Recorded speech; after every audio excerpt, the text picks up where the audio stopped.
자, 오늘 살펴볼 하나님의 말씀은 마태복음 13장 31절입니다. 마태복음 13장 31절부터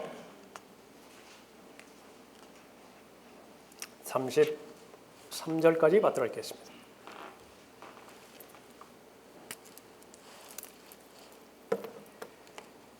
주께서 그들 앞에 또 다른 비유를 들어 말씀하시기를, 천국은 어떤 사람이 가져다가 자기 밭에 뿌린 겨자씨 한 알과 같으니 그것은 참으로 모든 씨 중에서 가장 작지만 자라나면 푸성기 중에서 가장 커지고 나무가 되면 공중의 새들이 와서 그 가지들에 깃들이느니라고 하시더라. 주께서 그들에게 또 다른 비유를 말씀하시기를, 천국은 어떤 여인이 가져다가 가루 섬 아래 숨겨 넣어 전체를 부풀게 한 누룩 같으니라고 하시더라. 기도하겠습니다. 위대하시고 전지전능하신 아버지 하나님, 오늘도 최상의 경배를 드릴 수 있도록 모든 여건을 구비시켜 주셨음을 감사를 드립니다.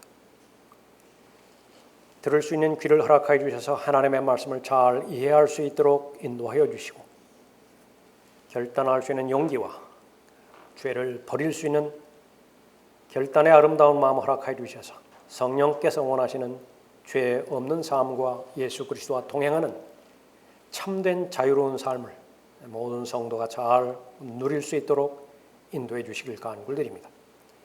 예수 그리스도께서 오신 목적처럼 생명을 지닌 풍성한 삶을 살 수 있는 삶을 허락해 주시고, 이를 방해하는 마귀의 도둑질하고 죽이고 멸망시키려고 하는 모든 계획을 미리 간파하고 분쇄시키며 하나님의 전신갑옷으로 잘 무장하여 하나님을 기쁘시게 해드리고 하나님께서 원하시는 강건한 그리스도인의 삶이 되어질 수 있도록 인도해 주시길 간구를 드립니다. 저를 주님 명으로 충만하게 채워주시며 악의 세력이 이 시간 공격하지 못하도록 보호해 주시길 원합니다. 주 예수 그리스도 이름으로 기도드렸습니다. 아멘. 오늘 설교의 제목은 배교의 날들의 살아남기입니다.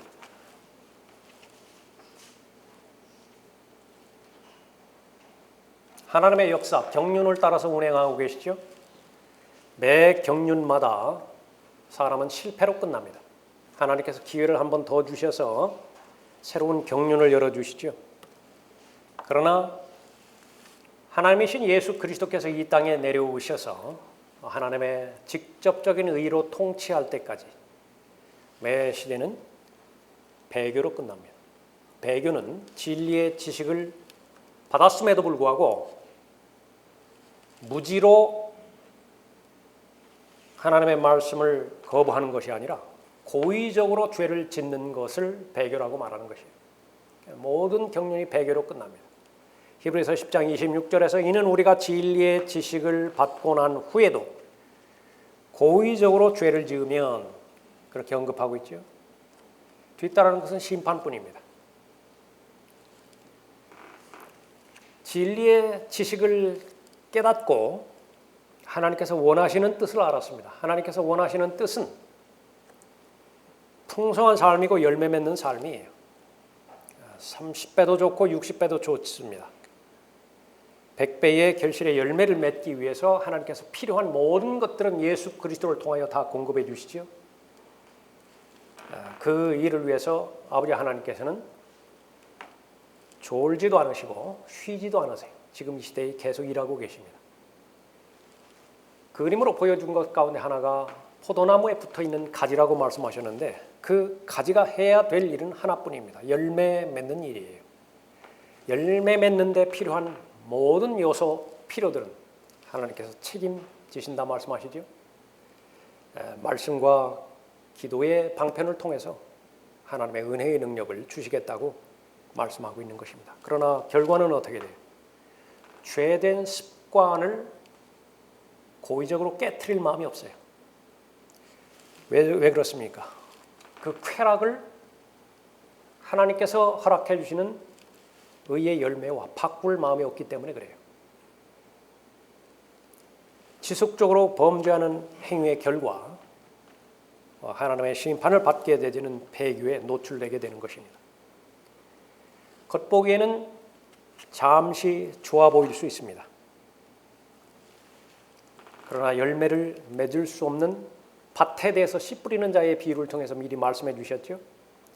씨가 바위 위에 떨어졌다는 것은 말씀을 듣고 기쁨으로 받아들이지만 뿌리가 없으므로 잠시 믿다가 시험을 받을 때면 떨어져 나가는 자들이라. 어려울 때 친구가 진정한 친구라고 세상 사람들도 말합니다. 신뢰의 가장 기본적인 요건은 어려울 때의 그 사람에 대한 반응이에요. 기분 좋을 때 노래 부르지 못할 사람이 어디 있습니까? 모든 것이 채워졌을 때에 친절하지 못할 사람이 어디 있어요? 갈등의 관계가 전혀 없는 상태에서 용서에 대해서 설교하고 가르치지 못할 사람이 어디 있어요? 그러나 그것이 정작 본인의 문제로 대두되었을 때는 전혀 다른 문제라고 하는 사실을 우리가 잘 아는 것입니다. 그리스도인이 해야 되는 일들, 그것은 바로 하나님께서 예언하신 배교에 빠지지 말기 위해서 부지런히 자신을 점검하라라고 하는 말씀이십니다. 약속하신 분은 신실하시니 우리 믿음의 고백을 흔들림 없이 굳게 붙들자.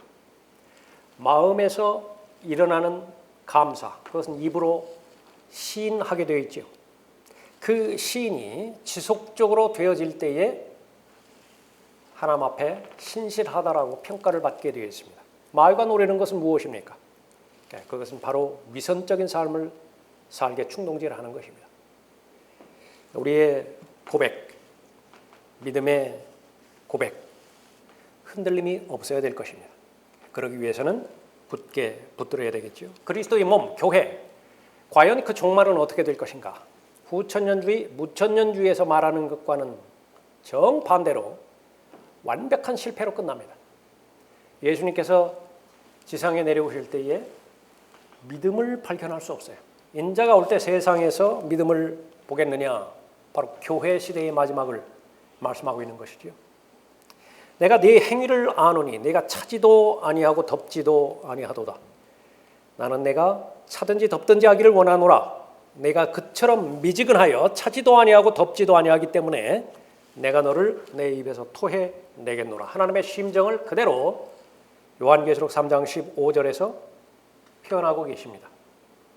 하나님께서 기뻐하실 만한 대상이 없어요. 하나님께서 인정하실 만한 대상이 없는 것입니다. 그러나 그 가운데서도 소수의 남은 자들이 있죠. 그러나 너는 그 배교의 물결에서 빠져나오라고 말씀하고 있는 것입니다. 우리가 살고 있는 이 수없이 많은 교회로 이루어진 기독교계, 배교가 휩쓸고 있다라고 하는 사실을 얼마나 많은 사람들이 알 수 있을까요? 성경을 아는 사람들은 그 사실을 잘 알고 있겠죠. 아담의 타락한 성품, 죄가 시작이 되었는데 시간이 흐르면 흐를수록 계속 증가되리라고 하는 것이 신약 교리예요. 어려운 날들입니다. 마지막 날들이죠. 감사 찾아볼 방법이 없고요. 하나님에 대한 사랑은 온통 변질돼서 쾌락을 사랑하고 죄를 사랑하고 자기를 사랑하는 것으로 변질돼 버렸던 것입니다. 바로 휴거 직전이면 어떻게 되는 것인가? 죄를 짓는 범죄는 일반화가 되어져 버리는 것입니다. 동성애, 차별금지법, 그것은 합법화가 되어질 것인데 그것은 빠른 시간 내에 합법화가 이루어질 것이에요. 성경에 근거한 기준에서 이탈되어지는 것을 죄라고 말하는 것인데 그것은 모두가 다 일반적인 현상이 되어져 버릴 것입니다. 그 배교의 결과는 철저하게 무능한 사람이 됩니다. 죄를 이기는 능력이 없고요. 성령과 동행할 수 있는 능력이 없습니다. 영과 진리로 경배드릴 수 있는 능력이 없고 예수 그리스도를 받아들이지 않으면 하나님의 심판을 받아 지옥에서 영원한 형벌을 받을 것이라고 말할 수 있는 능력을 갖지 못해요. 오늘 본문에 나오는 두 가지 비유는 거짓 교리를 겨냥하는 것인데 바로 하나님께서 말씀하신 진리를 배격하고 거짓 교리를 추앙하는 한 하나님의 심판의 결과를 초래한다고 말할 용기가 없는 것입니다. 가장 정확한 성경을 가지고 있다라고 고백하는 교회, 가장 건전한 교리를 실행하고 있다라고 자신 있어 하는 교회 안에서도 배교가 일어나요. 두려운 일이죠. 그렇다고 한다면 나의 경우에는 어떻게 될 것인가? 그 정확한 마음이 사도 바울이 가지고 있었던 마음입니다. 고린도전서 9장 27절에서 자신의 몸을 쳐서 복종시켜야 되는 이유는 어떠한 사람도 서 있는 줄로 생각하는 순간 넘어지기 때문에 그래요. 가장 예수 그리스도를 잘 따랐다라고 하는 사도 바울마저도 교만의 문제를 스스로의 힘으로는 해결할 능력이 없어요. 하나님께서 그걸 잘 알고 계셨죠. 사탄의 사자가 있어야만 하나님 앞에 자신의 겸손함을 유지할 수 있었던 것입니다. 배교의 결과 무능력자가 되는데 어떠한 죄도 죽이지 못해요. 어떠한 열매도 맺지 못하고 교리는 변질되어지고 성경도 변개되어지는 것입니다. 오전에도 살펴봤지만 사람의 양심이 화인 맞지요? 하나님을 위해 할 수 있는 일은 아무것도 없는 것입니다. 믿음을 유지할 수도 없고 영적 전쟁을 칠 수도 없고 참된 열정을 소유할 수도 없어요. 여기에는 모든 사람이 다 포함되어지는 것입니다. 설교는 성경적 설교를 할 때에 열매를 맺게 되지는데 선동만이 난무예요. 거의 대부분의 설교는 다 선동이에요. 무지한 성도라고 하는 사람들은 그 선동에 다 넘어가 버립니다. 소경이 소경을 인도하면 모두 둘 다 구렁텅이에 빠진다고 성경에 미리 경고하고 있죠. 그것이 가장 절실하게 현실적으로 일어나는 시대가 바로 오늘날인 것입니다. 우리가 살펴보는 것은 영적 특권을 소유했다라고 자신하는 사람들, 그 사람들이 그것을 부인할 때 더 큰 징계를 받는다는 사실을 우리가 알아야 되는 것입니다. 특권을 오용하고 남용하고 멸시하고 파괴했을 때의 그 책임에 대해서는 결코 하나님께서 간과하지 않으시겠다고 말씀하고 있는 것입니다. 먼저 복음을 듣는 사람들, 왜 먼저 들려주셨죠? 지금 이 시대에도 복음을 듣지 못하는 사람들이 부지기수로 많은데 왜 먼저 어떤 사람들은 복음을 들은 것이, 어떤 사람은 왜 먼저 진리의 지식을 알게 된 것입니까? 하나님의 특별한 섭리가 있겠죠. 그 섭리대로 잘 실행했을 때는 하나님께로만이 받을 수 있는 인정과 칭찬과 영광이 있겠지만 그러지 못했을 때에는 더 아픈 것입니다. 배교의 날 반드시 살아남아야 됩니다. 그 목적으로 성경이 기록되었기 때문에 그렇죠. 배교의 특징을 우리가 잘 알아야 되는데 그것은 종교 괴물을 잘 알아야 돼요. 기독교계라고 하는 종교 괴물입니다. 배교의 날에 이 배교한 기독교의 특징을 잘 알아야 됩니다. 본문 말씀을 통해서 두 가지로 살펴봅니다. 첫 번째는 배교한 기독교계는 마귀들의 은신처라고 하는 사실이에요. 31절 보십시오. 주께서 그들 앞에 또 다른 비유를 들어 말씀하시기를 천국은 어떤 사람이 가져다가 자기 밭에 뿌린 겨자씨 한 알과 같으니 그것은 참으로 모든 씨 중에서 가장 작지만 자라나면 푸성기 중에서 가장 커지고 나무가 되면 공중의 새들이 와서 그 가지들에 깃들이느니라고 하시더라. 여러분이 잘 알고 계시는 것처럼 거의 대부분의 본문에 대한 해석은 철저한 긍정적이에요.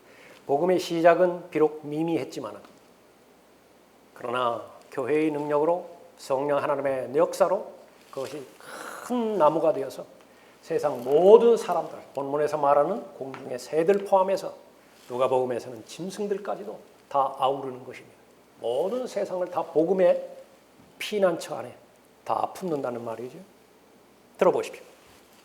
하나님의 나라는 미미하게 시작하였으나 엄청난 영향력을 가지도록 성장하고 확장되리라는 것이다. 따라서 성장의 개념 그리고 작은 시작과 엄청난 결과 사이에 대조 개념이 이 비유 속에 들어있다. 예수님의 이적은 사탄의 패배와 하나님의 나라의 확장에 대한 증거였다. 외적으로 보았을 때 그것은 보잘것없고 심지어 무수한 반대를 당했을지도 모른다. 그러나 복음의 세력은 점점 커져 세계적인 범위까지 확장될 것이며 장차 종말에는 하나님의 통치가 완성될 것이다. 이 해석은 성경 본문에 기록되어 있는 해석과 정반대입니다.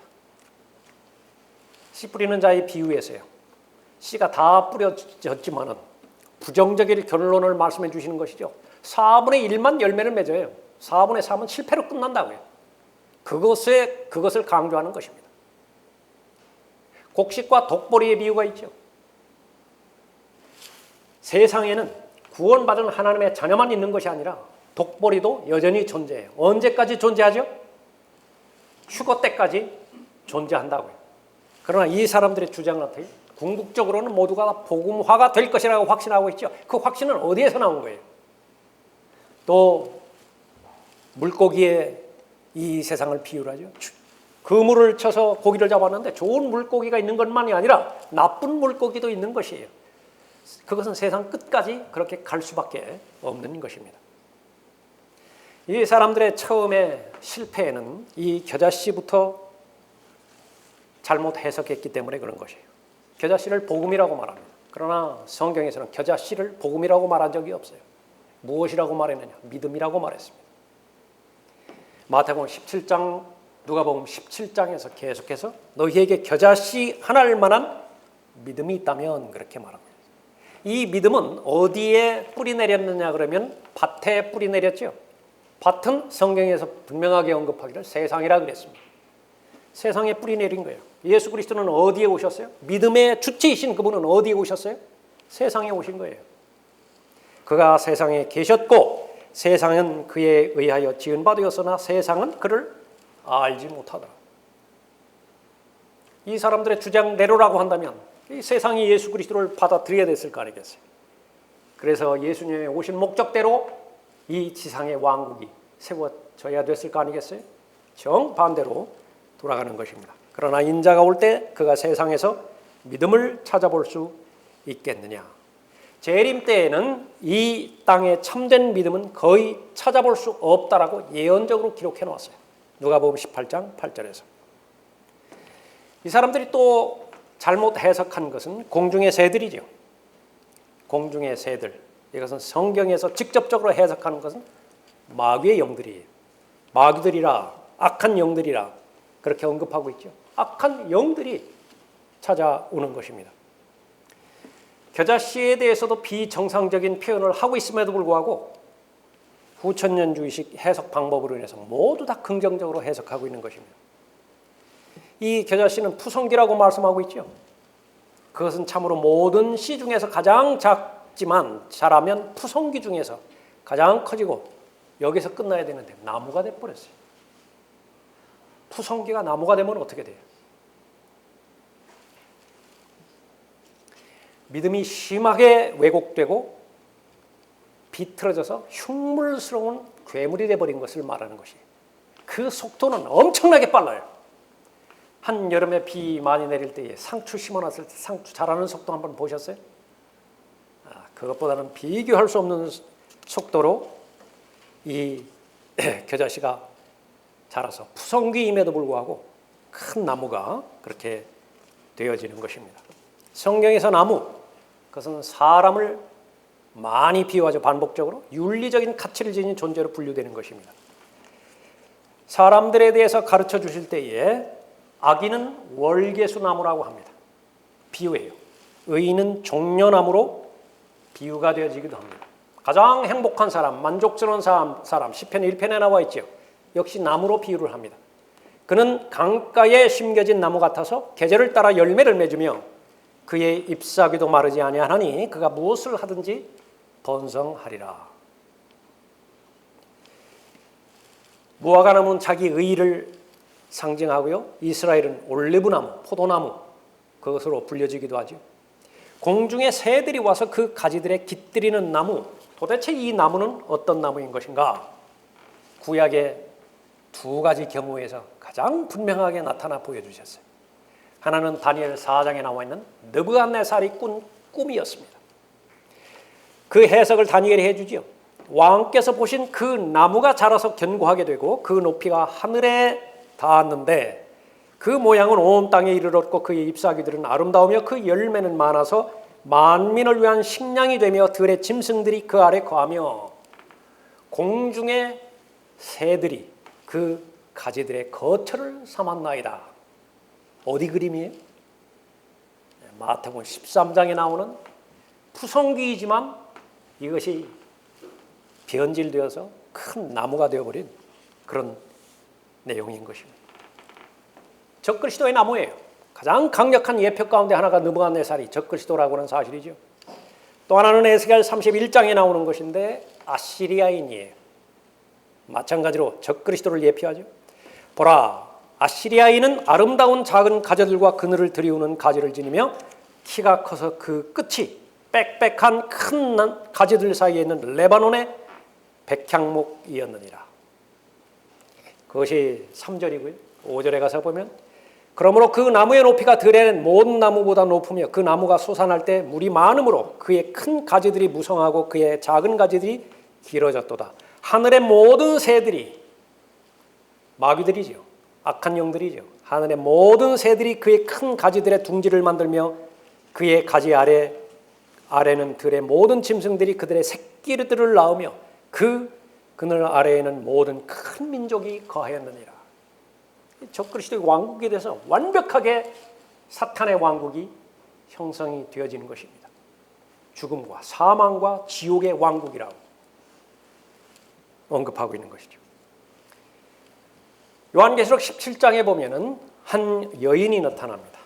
18장 1절에서 이 일들 후에 내가 보니 또 다른 천사가 큰 권세를 가지고 하늘에서 내려오는데 땅이 그의 영광으로 환하여지더라. 그가 큰 음성으로 힘있게 외쳐 말하기를 큰 바빌론이 무너졌도다 무너졌도다. 마귀들의 거처가 되었고 온갖 더러운 영의 소굴이요 모든 더럽고 가증한 새의 소굴이로다. 성경에서 나오는 모든 부분, 나무와 관련돼서 말하는 하늘에 있는 새들, 그것은 악령을 말하게 되는 것입니다. 로마 카톨릭의 믿음, 그것은 마귀들이 제일 좋아하는 교리예요. 마귀들을 불러들이는 교리입니다. 마귀들이 존재하고 있는 이 영적인 세계에서 영적인 교통, 직관, 묵상 이러한 매개체들을 동원해서 마귀들을 불러들이는 것입니다.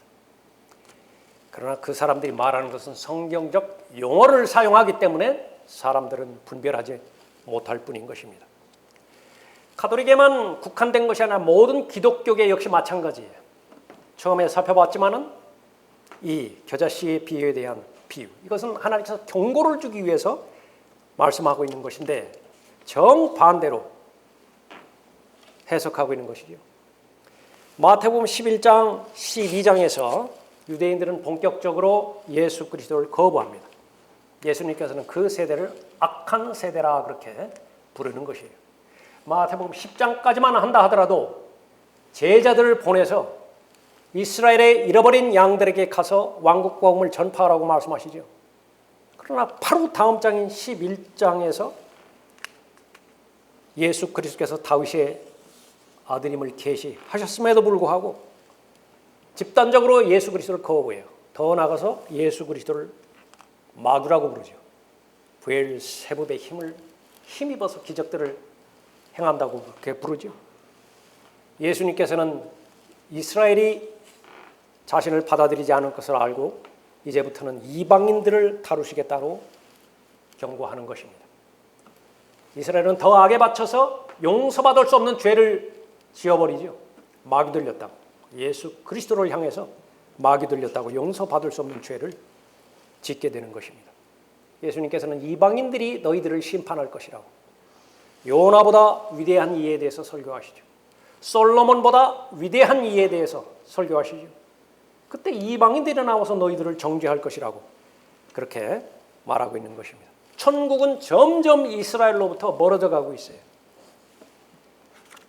마태복음 13장에 와서는 그것을 천국의 신비라 그렇게 말하고 있습니다. 천국의 신비라고 하는 말은 원래 정상적으로 이스라엘에게 도래했어야 될 왕국이 이스라엘의 거부로 말미암아서 숨어버리는 것을 말하는 것입니다. 그래서 소수의 사람들만을 제외하고 거의 대부분의 사람들은 그 진리를 알지 못해요. 그래서 비유를 말씀하시는 목적이 거기에 있다 그렇게 말씀하는 것이죠. 누가복음 4장 5절 6절에 의하면 이 세상 나라들은 마귀가 이양받은 나라입니다. 또 마귀가 주를 높은 산으로 데리고 가서 잠깐 동안의 세상의 모든 나라들을 보여주더라. 그리고 마귀가 주께 말하기를 내가 이 모든 권세와 그것들의 영광을 너에게 주리라. 그것이 나에게 넘겨졌으므로. 언제 넘겨졌죠? 아담이 범죄했을 때. 아담을 왕으로 삼으시고 모든 것들을 다스리는 통치권을 위임해 주셨음에도 불구하고 아담이 범죄해버렸어요. 그 즉시로 그 왕권 통치권은 하나님의 원수인 루시퍼에게 넘어가 버렸죠. 하나님께서 허락하신 것입니다. 로마서 13장 1절에서 세상의 모든 권세들이 있잖아요. 그것은 위로부터 내려오셨다고 말씀하셨죠. 1차적으로 마귀에게 줘버린 것입니다. 그래서 마귀가 원하는 자에게 그 정권을 주게 되는 것입니다. 마귀가 김정은이를 원했기 때문에 김정은이가 그 왕권을 차지하고 있는 것이에요. 그것을 하나님께서 허락하셨을 뿐입니다.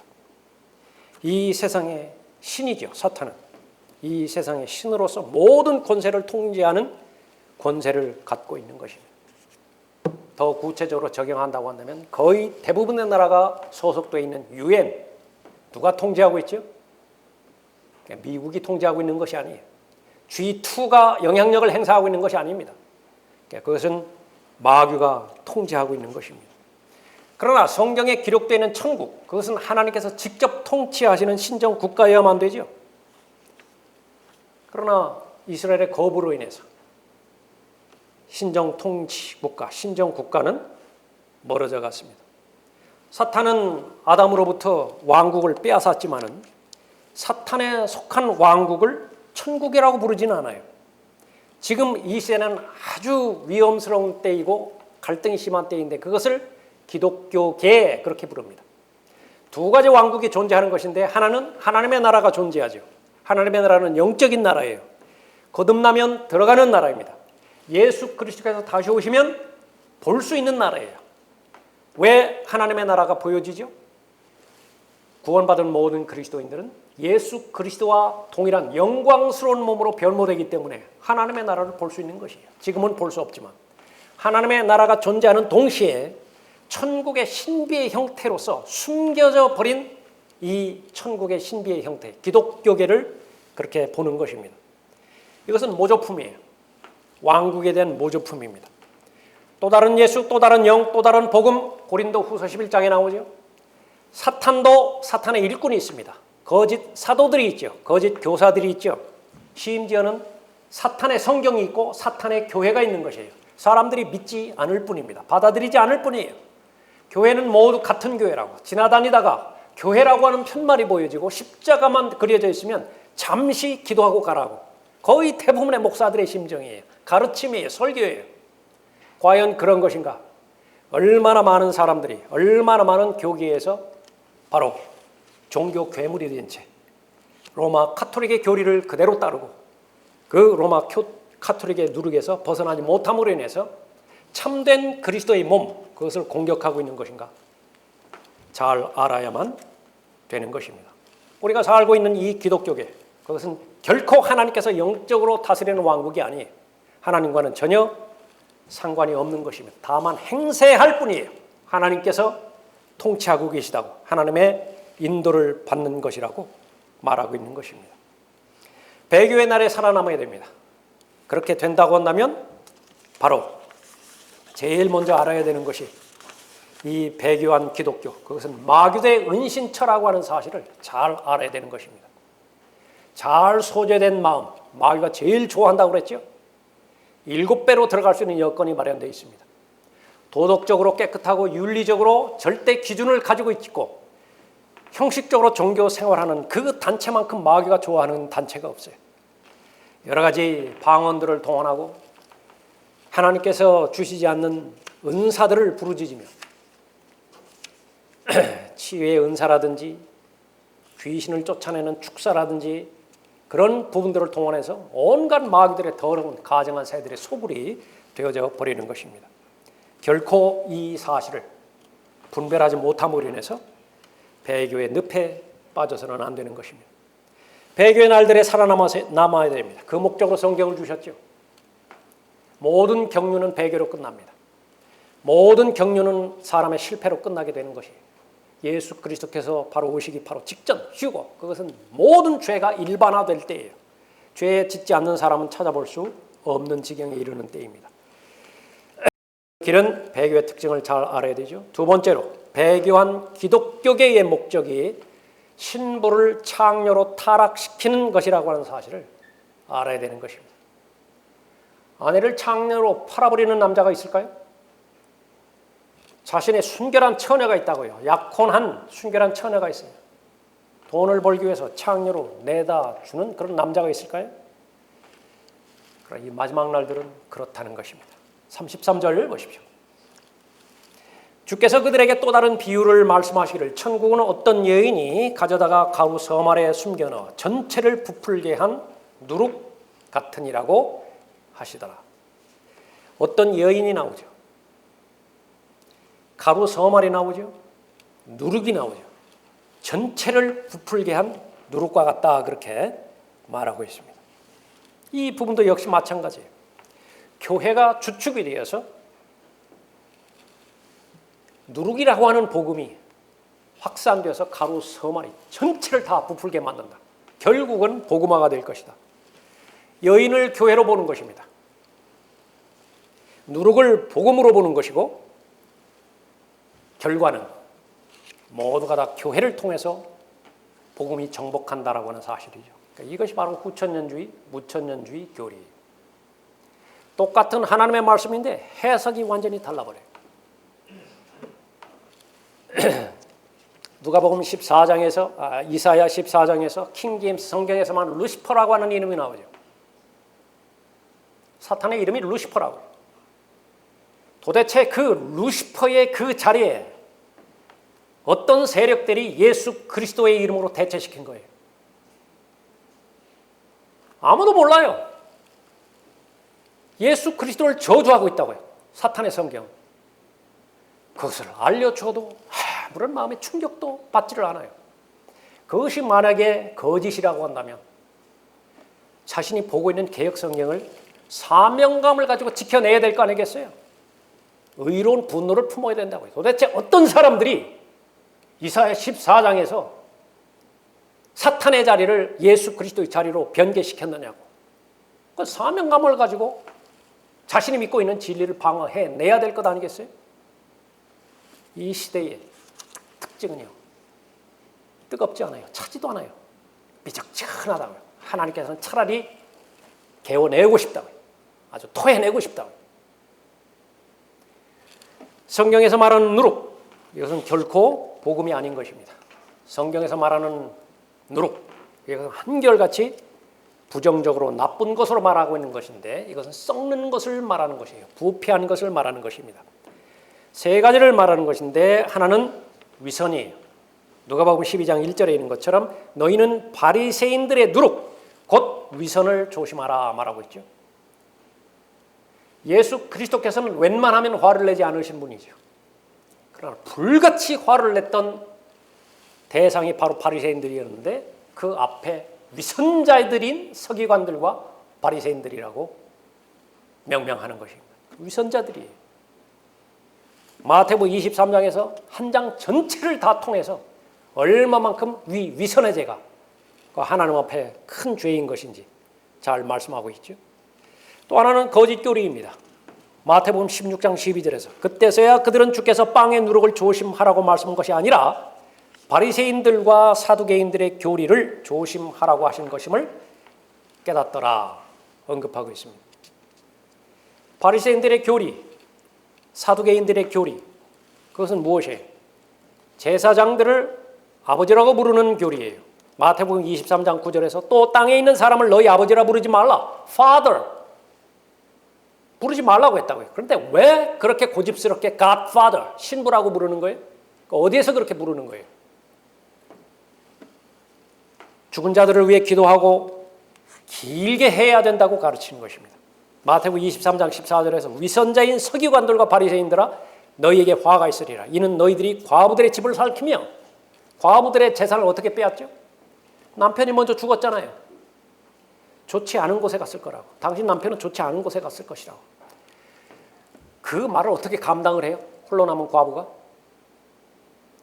연옥에서 심히 고생하고 있을 것인데 살아남은 자들이, 지상에 남아있는 자들이 지극정성으로 기도하면, 지극정성으로 교회에 물질을 갖다 바치면 빠른 시간 내에 극복이 됐을 것이라고 과부들이 집을 삼키는 것이에요. 남들에게 보이고자 길게 기도하기 때문이라. 그러므로 너희는 더 큰 심판을 받으리라. 바리새인들의 교리는 무엇입니까? 긴 옷 입지 말라고 그렇게 경고하고 있는 것입니다. 반대로 하죠. 마태복음 23장 5절에서 옷단을 넓혀 입느니라. 하나님께서 하나님의 말씀을 폐기시키는 가장 강력한 것 가운데 하나가 전통이라고 말했습니다. 전통, 이것을 권위로 가르쳐요. 모두가 다 카톨릭에서 지금도 현재 실행하고 있는 그런 비성경적인 교리들이 있네요. 개신교라고 여기서 벗어나지 못해요. 모두가 다 그 거짓 교리들을 그대로 감당하고 있습니다. 또 하나 누룩이 말하고 있는 것은 악하고 가증한 죄예요. 고린도전서 5장 8절에서 언급하고 있는 것입니다. 그러므로 묵은 누룩은 떼어내버리라. 반대로 하고 있죠. 본문말처럼.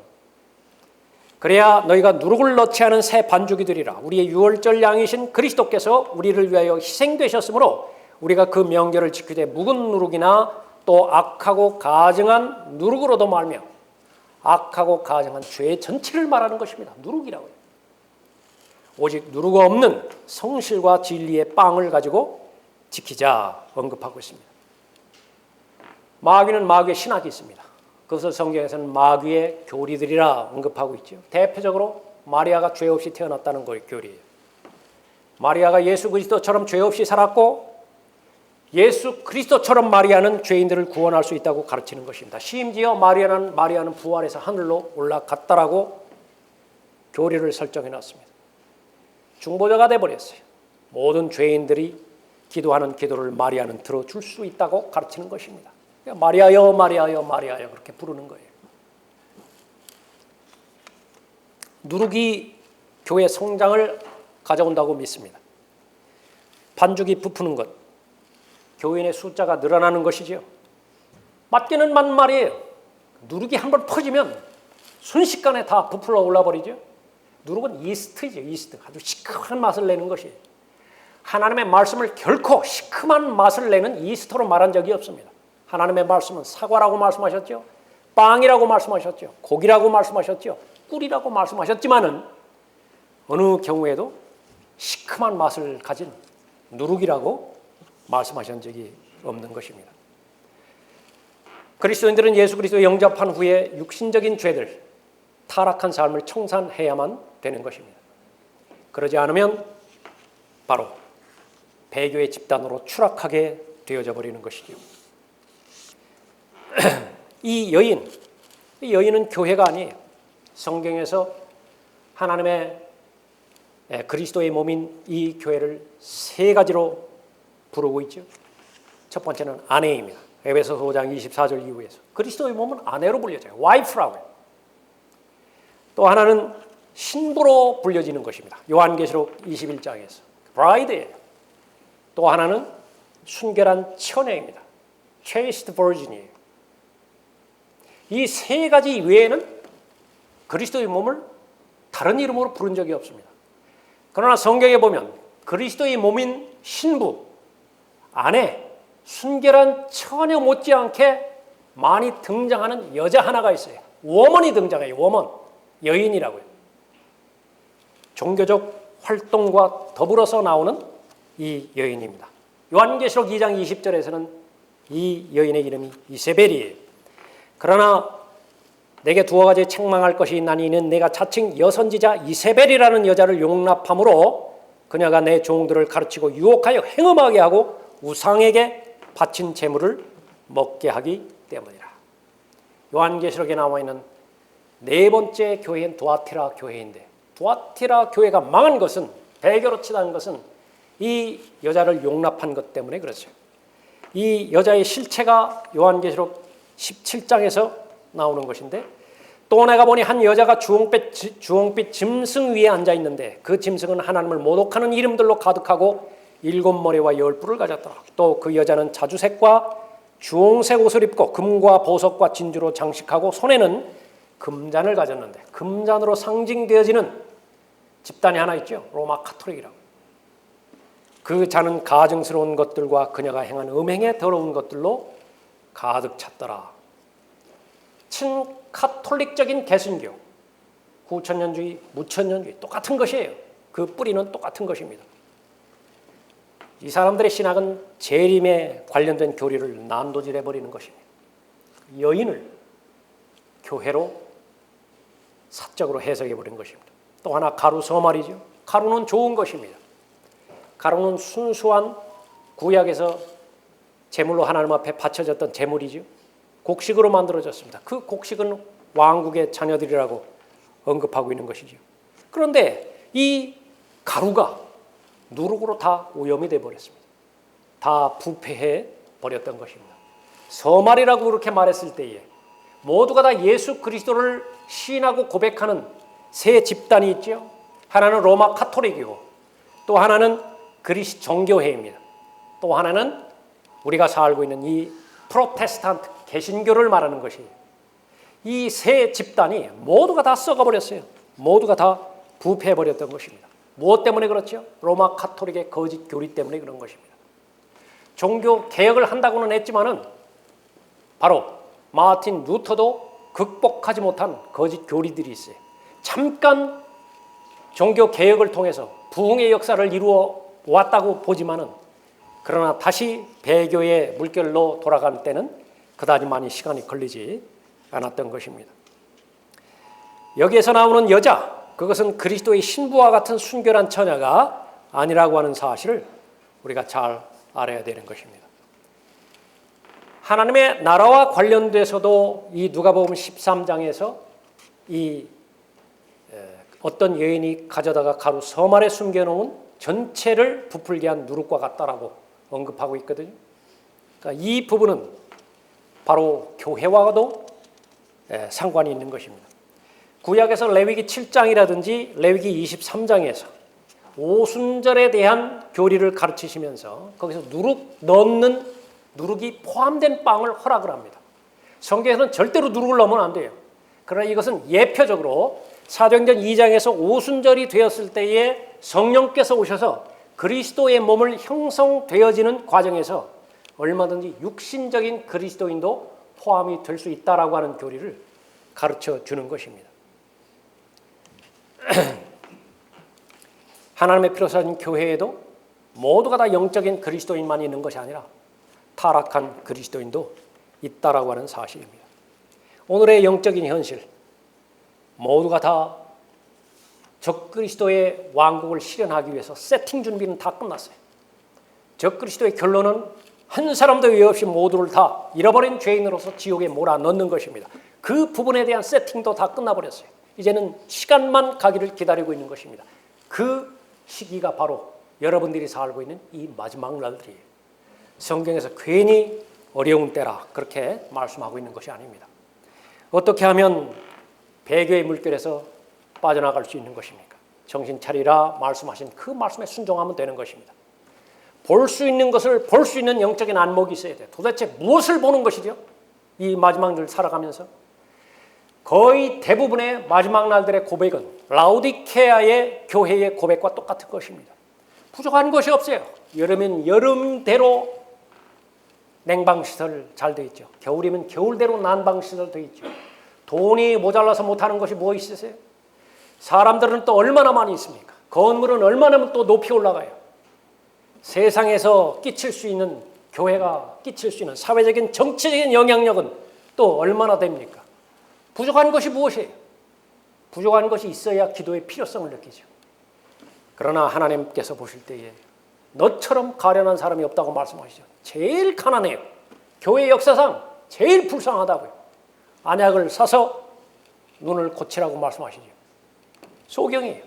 볼 수 있는 것을 볼 수 있는 영적인 안목이 없는 것입니다. 모든 것은 다 있는데 진리만 없어요. 모든 것은 다 있는데 성령 하나님의 역사만 없는 것입니다. 예수 그리스도의 재림을 기다리는 본질적인 믿음, 그것만이 여러분을 배교의 물결에서 여러분을 지켜줄 것입니다. 그 복된 소망 곧 위대한 하나님이신 우리 구주 예수 그리스도의 영광스러운 나타나심을 기다리게 하셨으니 그가 우리를 위하여 자신을 주신 것은 우리를 모든 죄악에서 구속하시고 자신을 위해 정결케 하사 선한 일에 열심을 내는 독특한 백성이 되게 하려 하십니다. 이것이 예수 그리스도께서 오신 목적이에요. 죄들을 없애기 위해서 오셨죠. 마귀의 일들을 멸망시키기 위해서 오셨죠. 죽음을 두려워함으로 해서 평생을 노예로 속박되어 있는 자들에게 진정한 자유를 주기 위해서 오셨죠. 여러분들이 누리고 계세요? 여러분들 죄들로부터 자유롭습니까? 마귀의 일들로부터 자유로워서 마귀에게 점유된 영역이 단 한 부분도 없어요? 또 여러분의 마음은 지각을 초월하는 하나님의 평강으로 가득 채워져서 어떠한 염려나 근심이나 두려움도 없이 하나님 한 분만 바라보고 자신 있게 담대하게 하나님께서 주시는 용기를 가지고 진리의 그 길을 걸어가고 계세요? 여러분은 진짜입니다. 여러분은 배교의 그 큰 물결로부터 여러분 자신을 보호하는 사람이에요. 자신을 보호할 뿐만 아니라 옆에 있는 사람 구할 수 있는 능력 있는 사람이라고. 여러분의 양심은 화인 맞지 않았을 것이라고. 여러분의 양심은 하나님의 말씀에 깨어 있을 것이며 하나님께서 중요하게 여기시는 것을 중요하게 여길 준비가 되어 있고 하나님께서 별 관심 없어 하는 것들에 여러분의 마음을 온통 쏟아 붓지 않으실 것이라고. 그런 것들이 바로 자신을 위해 정결케 하사 선한 일에 열심을 내는 독특한 백성이 되게 하시리라고 하는 예수 그리스도께서 오신 목적에 부합된 삶을 살아가는 것입니다.